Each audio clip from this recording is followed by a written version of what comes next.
Imagine, yeah? So collective karma does happen, does exist, yeah? That's what it is.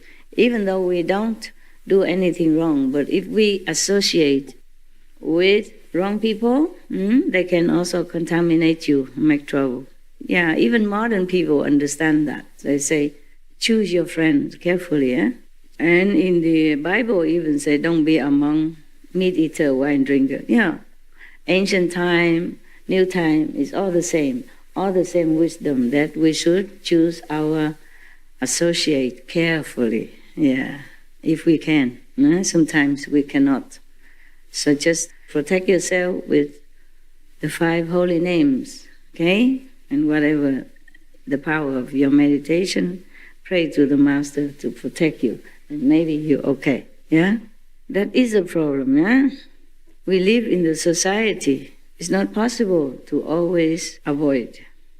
Sometimes I say a house, but actually it's not. When I say my house, it's actually a cave. Because we always say, my house, my house. Cave is a very rare phenomenon. So I forgot. Just like recently, I have to talk to a being called the Ultimate Master, the Self. And I forgot that name all the time. I keep saying, Supreme Master, Enlightened Master, Highest Master, Omnipresent, anything but the Ultimate Master. And I have to redo it again. I said, sorry, I forgot. I have to say the Ultimate Master when I talk to that being, my great self, whatever. It's habit, when something new is difficult to remember. So therefore, being greatly enlightened doesn't exempt you from all the troubled water around you, okay? Just be always vigilant and protect yourself with all you have, though. And pray to the Master, also always stand by. But sometimes it's not because of the collective karma, sometimes because of your karma. You did something in the past, and that one rubbed off into the present, which is the condition through which you can be born and live until you die. It's the present karma, yeah? Or maybe you have done something and you forget this lifetime. Yeah. Add on karma. After initiation, if you don't add on any karma, then you're clean. You should be safe enough, yeah. But if you associate with other people, of course, then it's not as smooth as if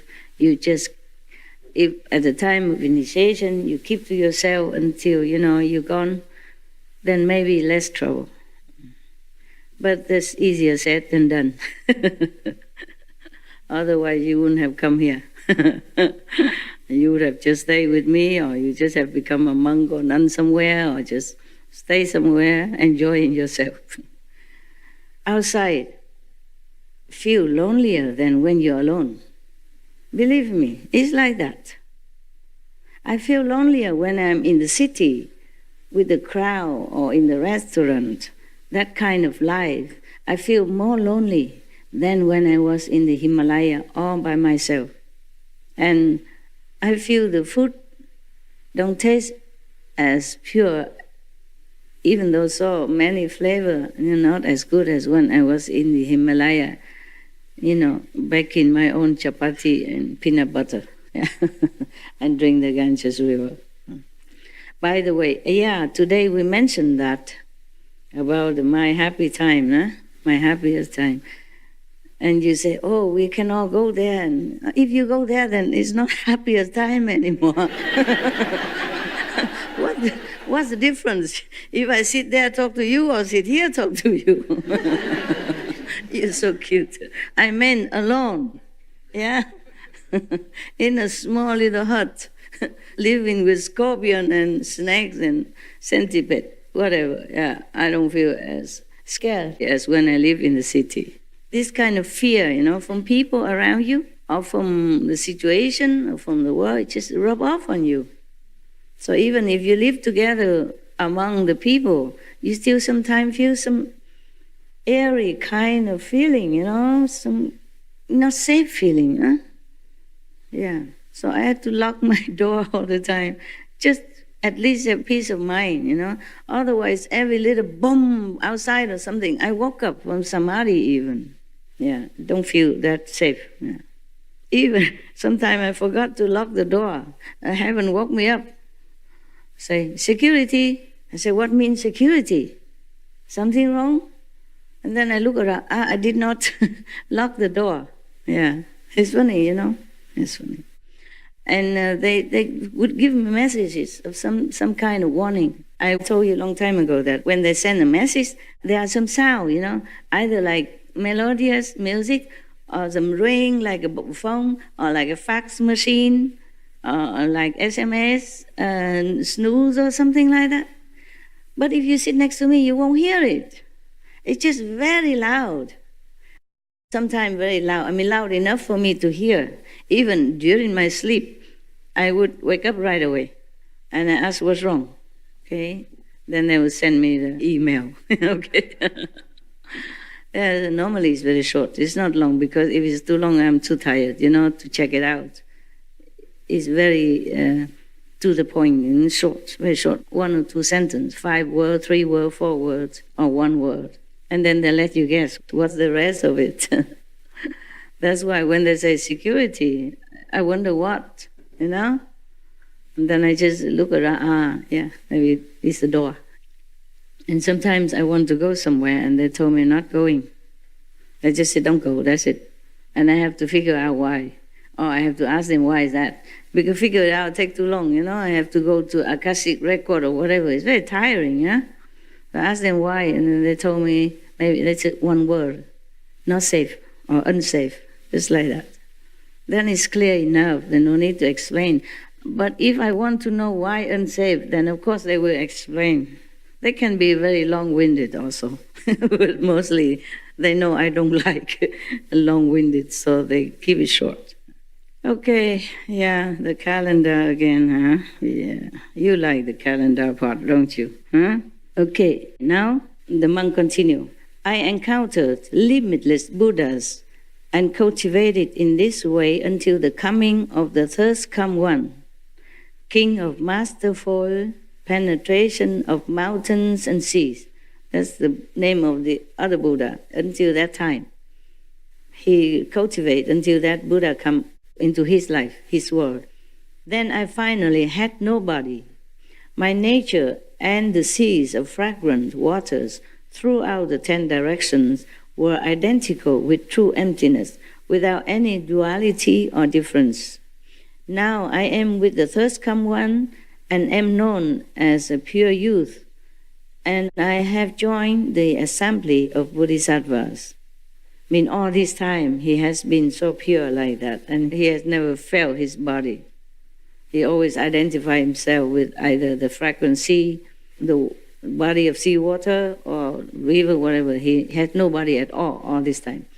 He has the body, but maybe he's too purely concentrated. So even though he's born, he always feels like he's water. Lucky nobody keeps throwing stone into his body. Otherwise, not only heart pain, your liver, lung, and everything. Imagine going outside there and seeing the body of the water moving in front of you or behind you. Wouldn't you feel like, okay, test it? Throw the boom. See if it's real water or your illusion. Don't do that. If you see some chunk of water moving in front of you, stay away from it. You might get wet, okay? And don't throw stone in him. Now he joined the assembly of Sakyamuni Buddha, and then he became a monk. The Buddha asked about perfect penetration. By means of the nature of water, I penetrated through to the flow of a single flavor, and I obtained patience with the non-existence of beings and phenomena, and the perfection of Buddhi. This is the foremost method, concentration on water. So it's not like you just contemplate on water, or different kind of water, you see, even the water that mixed with your excrement or urine. He's so pure that he has no differentiation. All of that, it's just like pure water to him. That's why he say he's successful in contemplating water until only one flavor, one water flavor. There's no difference between water or defiled water or pure water to him. Okay, next one, the Dharma Prince, Vaidurya Light, his name, arose from his seat, bowed at the Buddha's feet, and said to the Buddha, I can still remember back through eons, as many as the sands of the Ganges. You know everything. Maybe I don't need to read. I just need the name. I read the name. You add on the rest in your mind. I read it for the sake of somebody at home, okay, who are not here. Otherwise, you know everything already. I remember that to the time of a Buddha named Limitless Sound, who, life after life, always Buddha coming and going, huh? Lucky us, huh? Who instructed the Bodhisattvas that fundamental enlightenment is wonderful and bright. He taught them to contemplate this world and all the beings in it as false conditions propelled by the power of wind. That Buddha at that time told his disciples to recognize that this world and everything in it is illusion, anyway, by the power of the wind, meaning from nothing. It's born from nothing. How can the power of the wind create anything? So that just means illusion. This world is false. So contemplate on that. At that time, I contemplated the position of the world, and I regarded the passage of time in the world. I reflected on the movement and stillness in my body. I considered the arising of thought in the mind. All these kinds of movements were non-dual. They were equal and the same. I then understood that the nature of movement does not come from anywhere and does not go anywhere. Every single material particle throughout the 10 directions and every upside-down living being in it is of the same empty falseness. Upside down, yeah? You never know if the earth is up or down now. We are sitting here upright, but maybe our heads are down, we don't know. Huh? The world keeps rolling, and sometimes we're up, sometimes we're down. So every upside-down living being in it is true. Huh? So all of that is empty. Is illusion. And so, throughout the 3,000 great thousands worlds, the living beings in each of the worlds were like so many mosquitoes confined in a trap and droning monotonously. Caught in those few square inches, their hum built to a maddening crescendo. Not long after I encountered the Buddha, Shakyamuni, I attained patience with the non-existence of beings and phenomena. My mind then opened, and I could see the country of the Buddha unmoving in the east. I became a Dharma Prince and served the Buddhas of the 10 directions. My body and mind emit a light that makes them completely clear and translucent. The Buddha asked about perfect penetration. I contemplated the power of wind as lacking anything to rely on, and I awakened to the body-mind. I entered Samadhi and meshed with the single wonderful mind transmitted by all the Buddhas of the 10 directions. This is the foremost method, according to him. Contemplate on the wind. Can you? I mean the nature of the wind. He means nature of the wind. You must really be concentrating. Then the essence will reveal to you. It's not about the wind because you can't see the wind, you can't touch the wind, you can't even imagine what this wind is like. Nah? But if you concentrate, you think about it long enough, and also because the Buddha transmitted this method, yeah, by the power of the Buddha, things will become clear to a practitioner. So he thinks concentrating on the wind is his method. There are so many different methods, you know. In Vietnam, one of the master tell his disciples just lay down or sit down and look up on the ceiling and put a piece of red cloth, concentrate on that. And they also, okay. Long time ago, one of the enlightened master in Vietnam taught that method. Just concentration. Or somebody concentrate on the candlelight. Now, another one. Everything clear of that monk from him, yeah? Okay, we go next one. The clearer the story, the less calendar. And I like it also. Because by now you understand so many things already. I don't have to explain anymore, right? Even I just say one word, you can fill in the rest already, right? The sands of the Ganges River, eons of Kauba. Now, there was another monk named Treasury of Emptiness Bodhisattva, arose from his seat, bowed to the Buddha's feet and said to the Buddha, "The thirst come one, and I attained boundless bodies at the place of the Buddha, Samadhi light." It's one of the ancient Buddha. At that time, I held in my hands 4 huge precious pearls, which shone on Buddha lands as many as the motes of dust in the 10 directions, and transformed them into emptiness. In my mind, there appeared a great, perfect mirror, which emitted from within 10 kinds of subtle, wonderful, precious light that poured out into the 10 directions to the farthest bounds of emptiness. All the royal lands of Barnas came into the mirror and passed into my body. There was no hindrance to this interaction because my body was like emptiness. My body could enter with ease as many countries as there are fine motes of dust, and could do the Buddha's work on a wide scale because it had become completely compliant.